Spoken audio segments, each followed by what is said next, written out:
C.H. Spurgeon preached this message on July 25, 1858, at the Music Hall of the Royal Surrey Gardens. It is entitled, Everybody's Sermon. The text is found in Hosea chapter 12 and verse 10. I have multiplied visions and used similitudes. When the Lord would win his people Israel from their iniquities, he did not leave a stone unturned, but gave them precept upon precept, line upon line, here a little, and there a little. He taught them sometimes with a rod in his hand, when he smote them with sore famine and pestilence and invasion. At other times he sought to win them with bounties, for he multiplied their corn and their wine and their oil, and he laid no famine upon them. But all the teachings of his providence were unavailing, and whilst his hand was stretched out, still they continued to rebel against the Most High. He hewed them by the prophets. He sent first one and then another. The golden-mouthed Isaiah was followed by the plaintive Jeremiah, while at his heels in quick succession there followed many far-seeing, thunder-speaking seers. But though prophet followed prophet in quick succession, each of them uttering the burning words of the Most High, yet they would have none of his rebukes, but they hardened their hearts, and went on still in their iniquities. Among the rest of God's agencies for striking their attention and their conscience was the use of similitudes. The prophets were accustomed not only to preach, but to be themselves as signs and wonders to the people. For instance, Isaiah named his child Maher-shalal-Hashbaz, that they might know that the judgment of the Lord was hastening upon them. And this child was ordained to be a sign, for before the child shall have the knowledge to cry, My father and my mother, the riches of Damascus and the spoil of Samaria shall be taken away before the king of Assyria. On another occasion the Lord said unto Isaiah, Go and loose the sackcloth from off thy loins, and put off thy shoe from thy foot. And he did so, walking naked and barefoot. And the Lord said, Like as my servant Isaiah hath walked naked and barefoot 3 years for a sign and a wonder upon Egypt and upon Ethiopia, so shall the king of Assyria lead away the Egyptians prisoners and the Ethiopians captives, young and old, naked and barefoot, to the shame of Egypt. Hosea the prophet himself had to teach the people by a similitude. You will notice in the first chapter a most extraordinary similitude. The Lord said to him, Go, take unto thee a wife of whoredoms, for the land hath committed great whoredom, departing from the Lord. And he did so, and the children begotten by this marriage were made as signs and wonders to the people.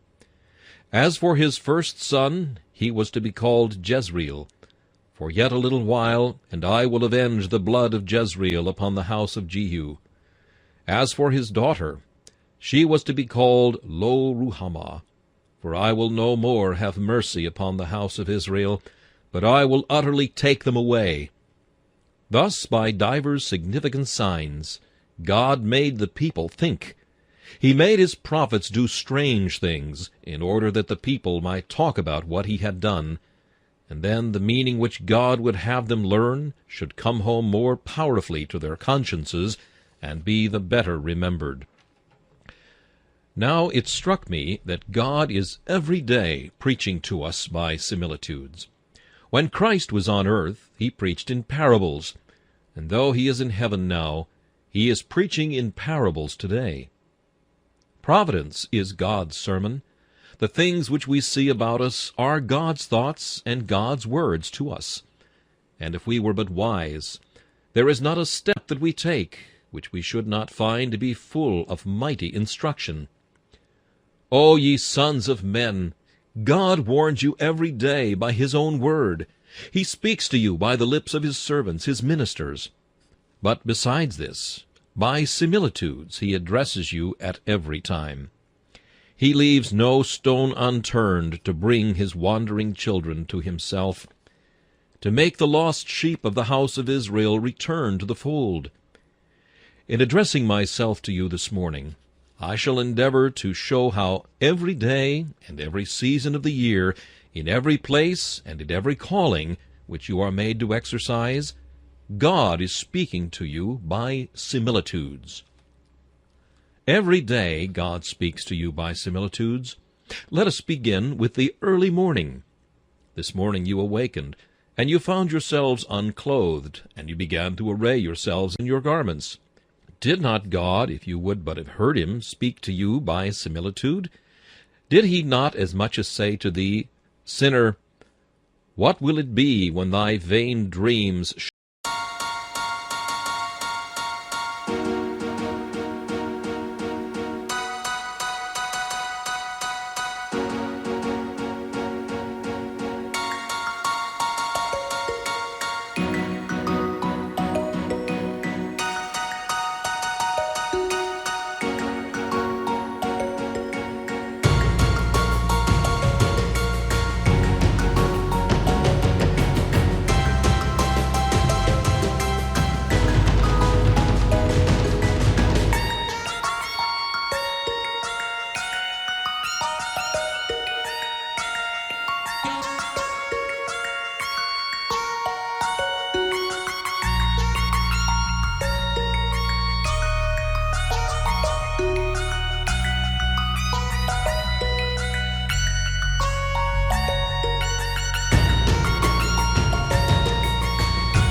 shall have ended? If thou shouldst wake up in eternity to find thyself naked, wherewithal shalt thou array thyself? If in this life thou dost cast away the wedding garment, the spotless righteousness of Jesus Christ, what wilt thou do when the trump of the archangel shall awaken thee from thy clay-cold couch in the grave, when the heavens shall be blazing with lightnings, and the solid pillars of the earth shall quake with the terror of God's thunder? How wilt thou be able to dress thyself then? Canst thou confront thy Maker without a covering for thy nakedness? Adam dared not. And canst thou attempt it? Will he not affright thee with his terrors? Will he not cast thee to the tormentors, that thou mayest be burned up with unquenchable fire, because thou didst forget the clothing of thy soul while thou wast in the place of probation? Well, you have put on your dress, and you have come down to your families, and your children gather round your table for the morning meal. If you have been wise, God has been preaching to you by a similitude then. He seemed to say to thee, Sinner, to whom should a child go but to his father?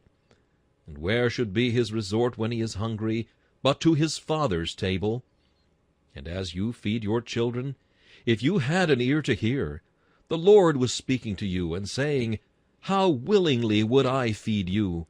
How would I have given you of the bread of heaven, and cause you to eat angels' food? But thou hast spent thy money for that which is not bread, and thy labor for that which satisfieth not.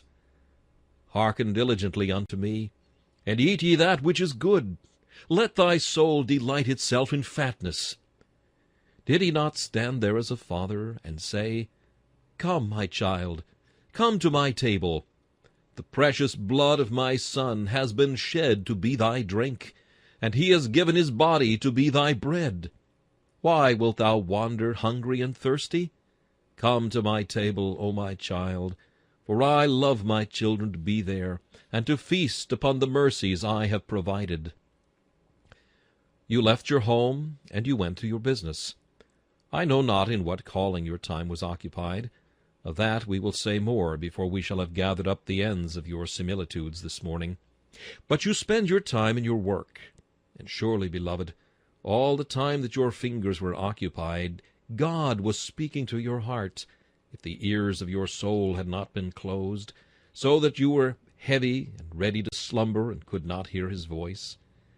And when the sun was shining in high heaven, and the hour of noon was reached, mightest thou not have lifted up thine eye, and remembered that if thou hadst committed thy soul to God, thy path should have been as the shining light, which shineth more and more unto the perfect day? Did he not speak to thee, and say, I brought the sun from the darkness of the east. I have guided him, and helped him to ascend the slippery steeps of heaven. And now he standeth in his zenith, like a giant that hath run his race, and hath attained his goal. And even so will I do with thee. Commit thy ways unto me, and I will make thee full of light, and thy path shall be as brightness, and thy life shall be as the noonday. Thy sun shall not go down by day, but the days of thy mourning shall be ended. For the Lord thy God shall be thy light and thy salvation. And the sun began to set, and the shadows of evening were drawing on. And did not the Lord then remind thee of thy death? Suns have their setting, and men have their graves. When the shadows of the evening were stretched out, and when the darkness began to gather, did he not say unto thee, O man, take heed of thine eventide, for the light of the sun shall not endure forever? There are 12 hours wherein a man shall work, but when they are past, there is no work nor device in the night of that grave whither we are all hastening. Work while ye have the light, for the night cometh wherein no man can work. Therefore whatsoever thine hand findeth to do, do it with all thy might. Look, I say, to the sun at his setting, and observe the rainbow hues of glory with which he paints the sky, and mark how he appears to increase his orb as he nears the horizon. O man, kneel down and learn this prayer. Lord, let my dying be like the setting of the sun. Help me, if clouds and darkness are round about me, to light them up with splendor. Surround me, O my God, with a greater brightness at my death than I have shown in all my former life. If my deathbed shall be the miserable pallet, and I expire in some lone cot, yet nevertheless grant, O Lord, that my poverty may be gilded with the light that thou shalt give me, that I may exhibit the grandeur of a Christian's departure at my dying hour. God speaketh to thee, O man, by similitude, from the rising to the setting of the sun. And now thou hast lit thy candle, and thou sittest down. Thy children are about thee, and the Lord sends thee a little preacher to preach thee a sermon, if thou wilt hear. It is a little gnat, and it flieth round and round about thy candle, and delighteth itself in the light thereof, till, dazzled and intoxicated, it begins to singe its wings and burn itself. Thou seekest to put it away, but it dashes into the flame, and having burned itself, it can scarcely fan itself through the air again. But as soon as it has recruited its strength again, mad-like it dashes to its death and destruction. Did not the Lord say to thee, Sinner, thou art doing this also? Thou lovest the light of sin. Oh, that thou wert wise enough to tremble at the fire of sin, for he who delights in the sparks thereof must be consumed in the burning. Did not thy hand seem to be like the hand of the Almighty, who would put thee away from thine own destruction, and who rebukes and smites thee by his providence, as much as to say to thee, Poor silly man, be not thine own destruction?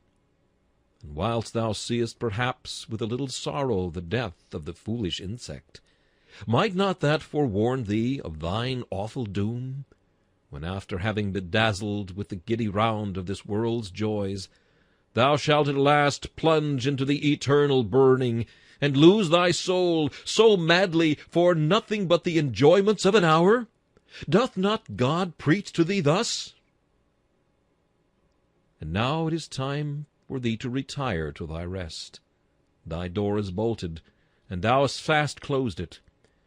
Did not that remind thee of that saying, When once the master of the house is risen up, and hath shut to the door, and ye begin to stand without, and to knock at the door, saying, Lord, Lord, open unto us. And he shall answer and say unto you, I know not whence ye are. In vain shall your knocking be then, when the bars of immutable justice shall have fast closed the gates of mercy on mankind, when the hand of the Almighty Master shall have shut his children within the gates of paradise, and shall have left the thief and the robber in the cold, chilly darkness, the outer darkness, where there shall be weeping and wailing and gnashing of teeth. Did he not preach to thee by similitude? Even then, when thy finger was on the bolt, might not his finger have been on thy heart? And at night time thou wast startled.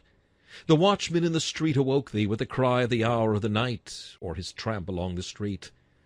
O man, if thou hadst ears to hear, thou mightest have heard in the steady tramp of the policeman the cry, Behold, the bridegroom cometh, go ye out to meet him. And every sound at midnight that did awaken thee from thy slumber, and startle thee upon thy bed, might seem to forewarn thee of that dread trump of the archangel, which shall herald the coming of the Son of Man. In the day he shall judge both the quick and the dead, according to my gospel. Oh, that ye were wise, that ye understood this! For all the day long, from dewy morning till the darkness of the eventide, and the thick darkness of midnight, God evermore doth preach to man. He preacheth to him by similitudes. And now we turn the current of our thoughts, and observe that all the year round God doth preach to man by similitudes. It was but a little while ago that we were sowing our seeds in our garden, scattering the corn over the broad furrows. God hath sent the seed-time to remind us that we too are like the ground, and that he is scattering seed in our hearts each day. And did he not say to us, Take heed, O man, lest thou shouldst be like the highway whereon the seed was scattered, but the fowls of the air devoured it. Take heed that thou be not like the ground that had its basement on a hard and arid rock, lest this seed should spring up, and by should wither away when the sun arose, because it had not much depth of earth.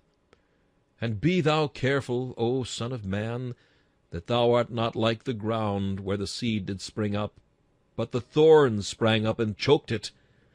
But be thou like the good ground whereon the seed did fall, and it brought forth fruit, some 20, some 50, and some 100-fold. We thought when we were sowing the seed that we expected one day to see it spring up again. Was there not a lesson for us there? Are not our actions all of them as seeds? And are not our little words like grains of mustard seed? Is not our daily conversation like a handful of the corn that we scatter over the soil? And ought we not to remember that our words shall live again, that our acts are as immortal as ourselves, that after having laid a little while in the dust to be matured, they shall certainly arise? The black deeds of sin shall bear a dismal harvest of damnation. And the right deeds which God's grace has permitted us to do shall, through his mercy, and not through our merit, spring forth a bounteous harvest in the day when they who sow in tears shall reap in joy. Doth not seed time preach to thee, O man, and say, Take heed that thou sowest good seed in thy field? And when the seed sprang up, and the season had changed, did God cease then to preach? Ah, no. First the blade, then the ear, then the full corn in the ear had each its homily. When at last the harvest came, how loud the sermon which it preached to us! It said to us, O Israel, I have set a harvest for thee. Whatsoever a man soweth, that shall he also reap. He that soweth to the flesh shall of the flesh reap corruption, and he that soweth to the Spirit shall of the Spirit reap life everlasting. If you have an opportunity to journey into the country during the next 3 weeks, you will, if your heart is rightly attuned, find a marvelous mass of wisdom couched in a cornfield. Why, I could not attempt for a moment to open the mighty mines of golden treasure which are hidden there. Think, beloved, of the joy of the harvest. How does it tell us of the joy of the redeemed, if we, being saved, shall at last be carried like shocks of corn fully ripe into the garner?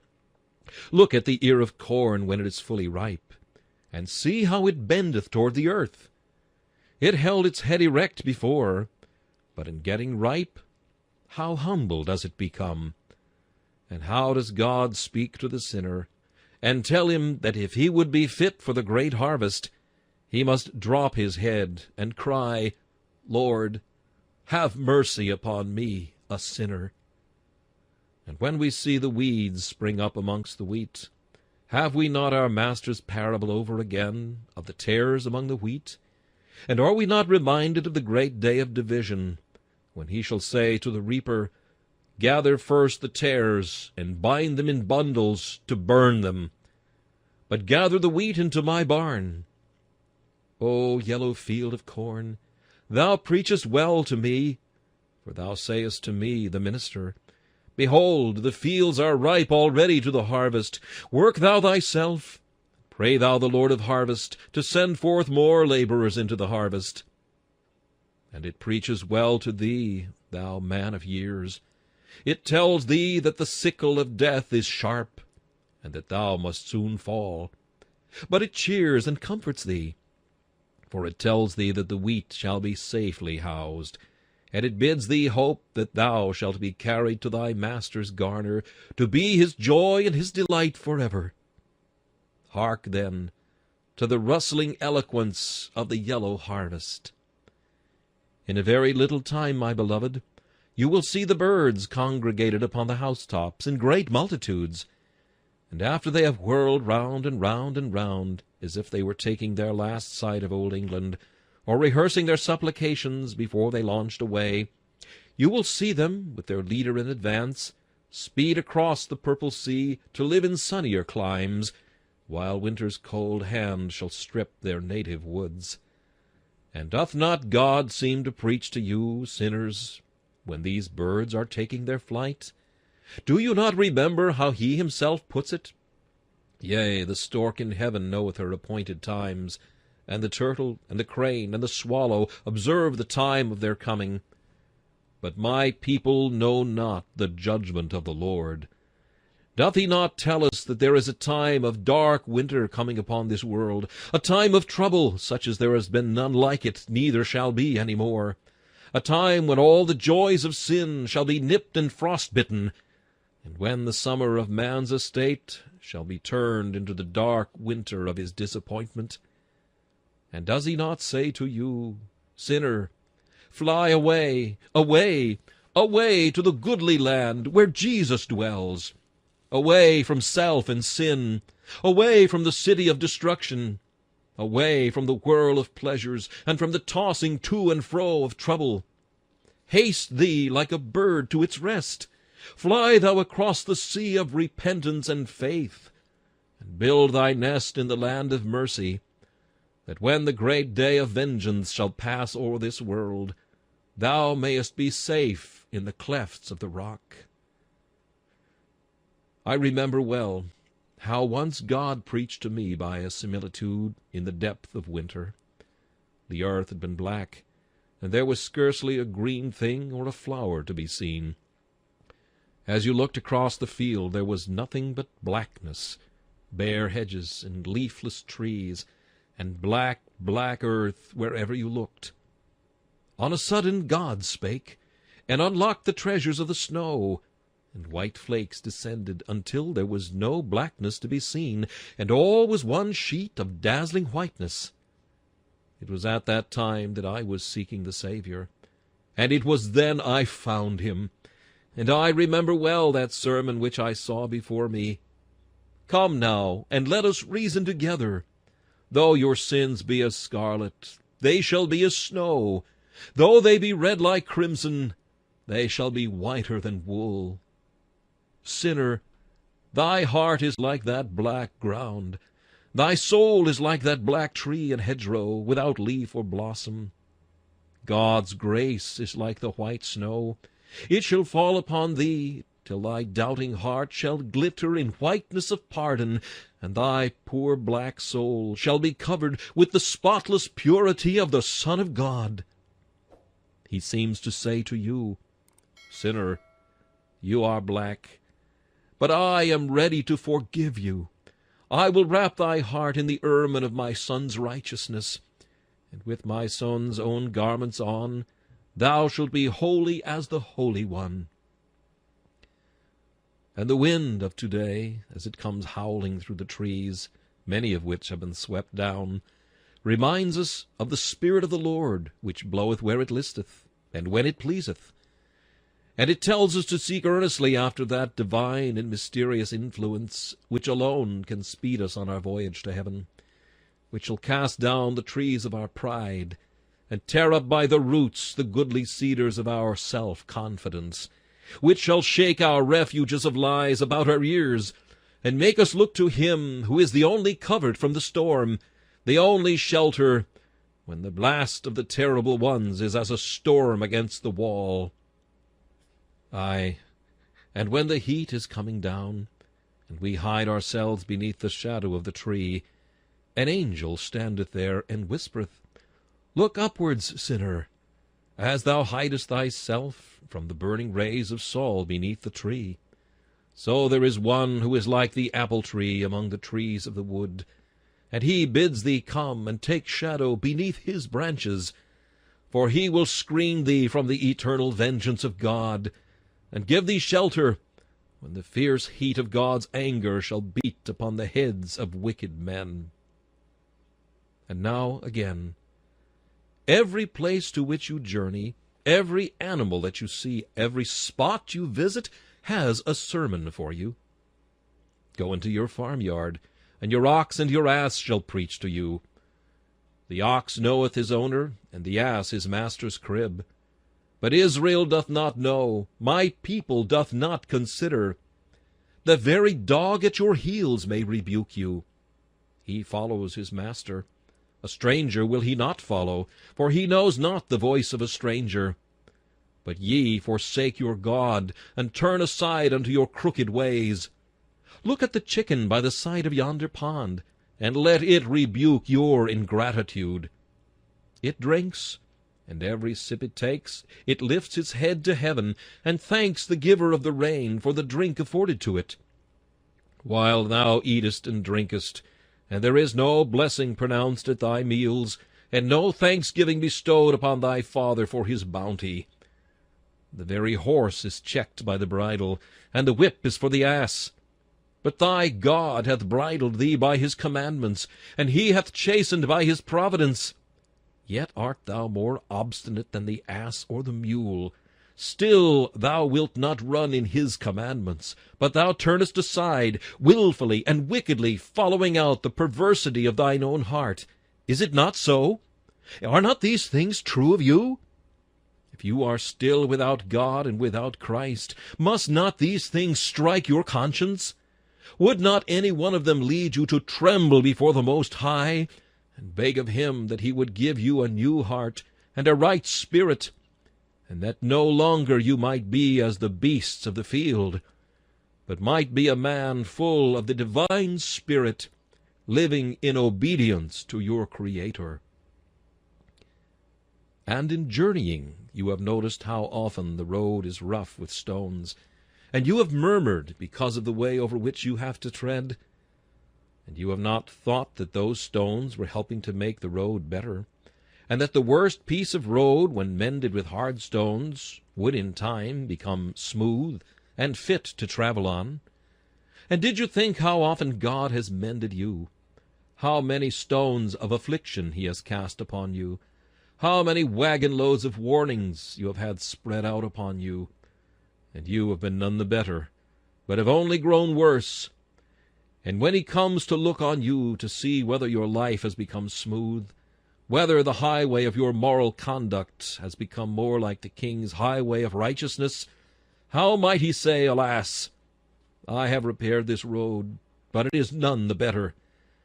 Let it alone until it becomes a very bog and quagmire, until he who keeps it thus shall have perished in it himself. And thou hast gone by the seaside, and has not the sea talked to thee? Inconstant as the sea art thou, but thou art not one half so obedient. God keeps the sea, the mountain waves see, in check with a belt of sand. He spreads the sand along the seashore, and even the sea observes the landmark. Fear ye not me, saith the Lord? Will ye not tremble at my presence, which have placed the sand for the bound of the sea by a perpetual decree, that it cannot pass it?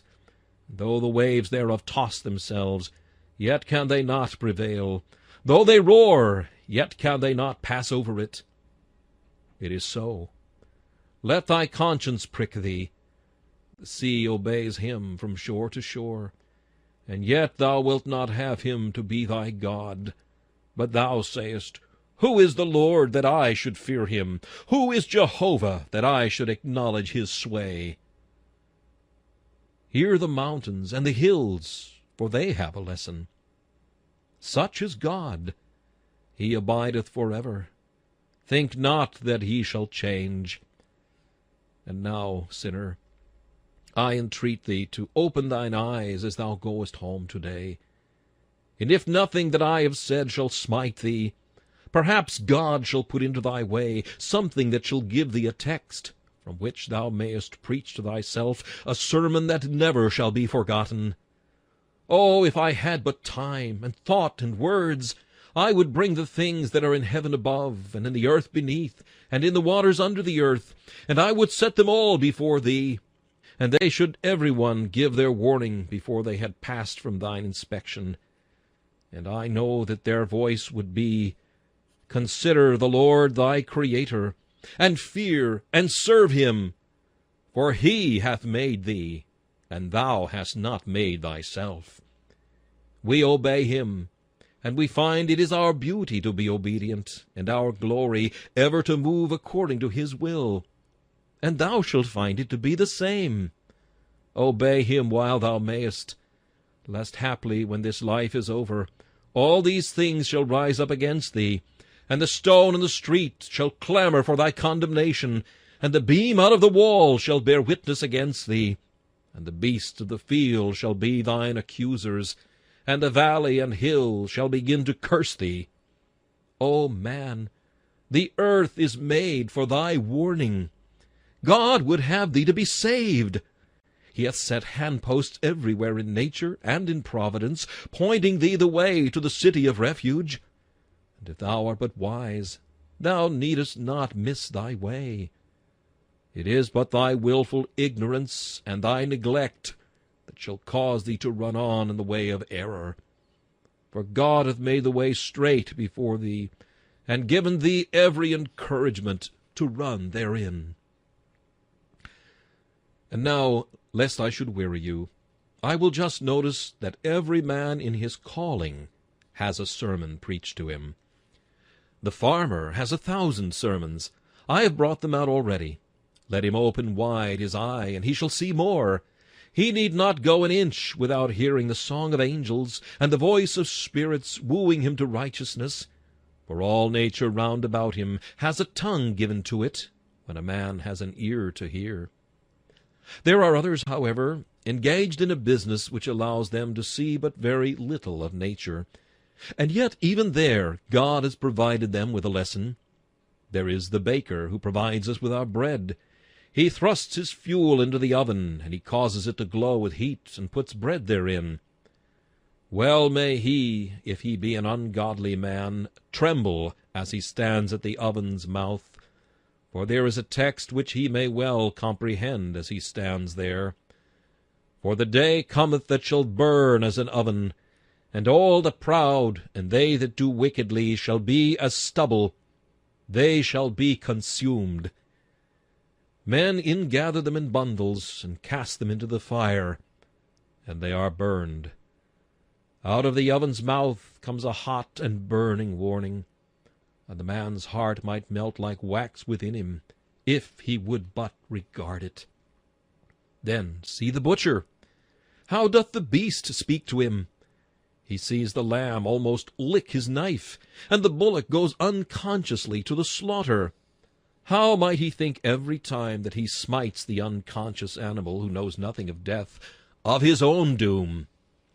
Are we not, all of us who are without Christ, fattening for the slaughter? Are we not more foolish than the bullock? For doth not the wicked man follow his executioner, and walk after his own destroyer into the very chambers of hell? When we see a drunkard pursuing his drunkenness, or an unchaste man running in the way of licentiousness, is he not as an ox going to the slaughter, until a dart smite him through the liver?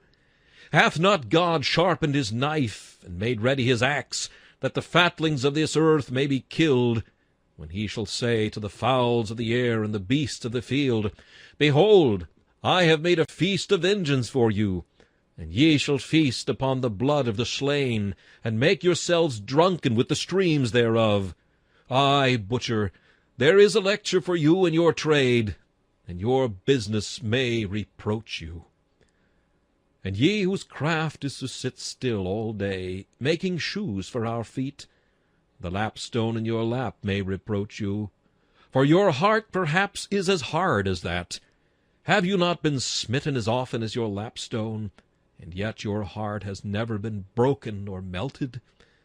And what shall the Lord say to you at last, when your stony heart being still within you, he shall condemn you, and cast you away, because you would have none of his rebukes, and would not turn at the voice of his exhortation? Let the brewer remember that as he brews he must drink. Let the potter tremble, lest he be like a vessel marred upon the wheel. Let the printer take heed that his life be set in heavenly type, and not in the black letter of sin. Painter, beware, for paint will not suffice. We must have unvarnished realities. Others of you are engaged in business where you are continually using scales and measures.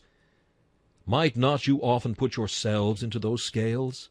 Might you not fancy you saw the great judge standing by with his gospel in one scale, and you in the other, and solemnly looking down upon you, saying, Mene, mene, tekel, thou art weighed in the balances, and found wanting. Some of you use the measure, and when you have measured out, you cut off the portion that your customer requires. Think of your life, too. It is to be of a certain length, and every year brings the measure a little farther, and at last there come the scissors that shall clip off your life, and it is done. How knowest thou when thou art come to the last inch? What is that disease thou hast about thee but the first snip of the scissors? What that trembling in thy bones, that failing in thy eyesight, that fleeing of thy memory, that departure of thy youthful vigor, but the first rent? How soon shalt thou be rent in twain, the remnant of thy days passed away, and thy years all numbered and gone, misspent and wasted forever? But you say you are engaged as a servant, and your occupations are diverse. Then diverse are the lectures God preaches to you. A servant waits for his wages, and the hireling fulfilleth his day. There is a similitude for thee, when thou hast fulfilled thy day on earth, and shalt take thy wages at last. Who then is thy master? Art thou serving Satan and the lust of the flesh? And wilt thou take out thy wages at last in the hot metal of destruction? Or art thou serving the fair Prince Emmanuel? And shall thy wages be the golden crowns of heaven? O happy art thou if thou servest a good master! For according to thy master shall be thy reward. As is thy labor, such shall the end be. Or thou art one that guideth the pen, and from hour to hour wearily thou writest. Ah, man, know that thy life is a writing. When thy hand is not on the pen, thou art a writer still. Thou art always writing upon the pages of eternity. Thy sins thou art writing, or else thy holy confidence in him that loved thee. Happy shall it be for thee, O writer, if thy name is written in the Lamb's book of life, and if that black writing of thine, in the history of thy pilgrimage below, shall have been blotted out with the red blood of Christ, and thou shalt have written upon thee the fair name of Jehovah, to stand legible forever. Or perhaps thou art a physician or a chemist. Thou prescribest or preparest medicines for man's body. God stands there by the side of thy pestle and thy mortar, and by the table where thou writest thy prescriptions. And he says to thee, Man, thou art sick.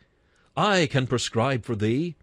The blood and righteousness of Christ, laid hold of by faith and applied by the Spirit, can cure thy soul. I can compound a medicine for thee, that shall rid thee of thy ills, and bring thee to the place where the inhabitants shall no more say, I am sick. Wilt thou take my medicine, or wilt thou reject it? Is it bitter to thee, and dost thou turn away from it? Come, drink, my child, drink, for thy life lieth here.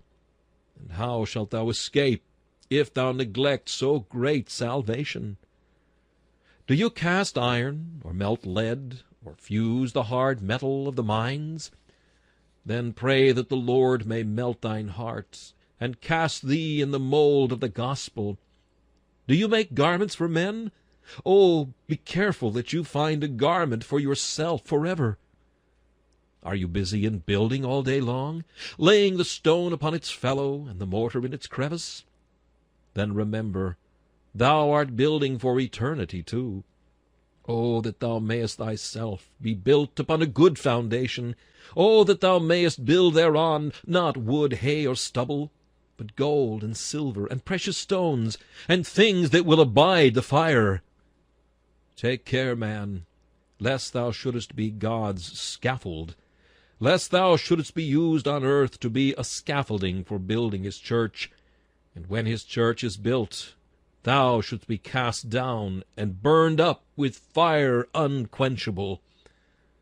Take heed that thou art built upon a rock, and not upon the sand, and that the vermilion cement of the Saviour's precious blood unites thee to the foundation of the building, and to every stone thereof.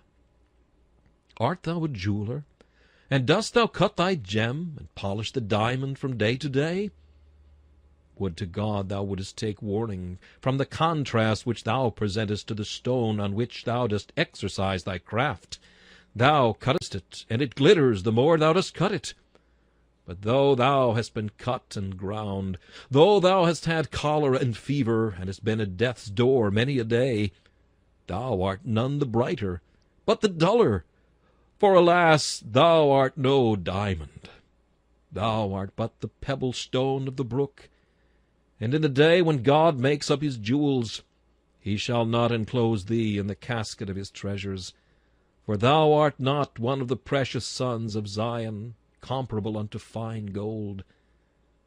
But be thy situation what it may, be thy calling what it may, there is a continual sermon preached to thy conscience, I would that thou wouldst now from this time forth open both eye and ear, and see and hear the things that God would teach thee. And now, dropping the similitude, while the clock shall tick but a few times more, let us put the matter thus: Sinner, thou art as yet without God and without Christ. Thou art liable to death every hour. Thou canst not tell but that thou mayest be in the flames of hell before the clock shall strike 1 today. Thou art today condemned already, because thou believest not in the Son of God. And Jesus Christ says to thee today, Oh, that thou wouldst consider thy latter end! He cries to thee this morning, How often would I have gathered thee, as a hen gathereth her chickens under her wings? But ye would not. I entreat you, consider your ways. If it be worth while to make your bed in hell, do it. If the pleasures of this world are worth being damned to all eternity for enjoying them, if heaven be a cheat and hell a delusion, go on in your sins.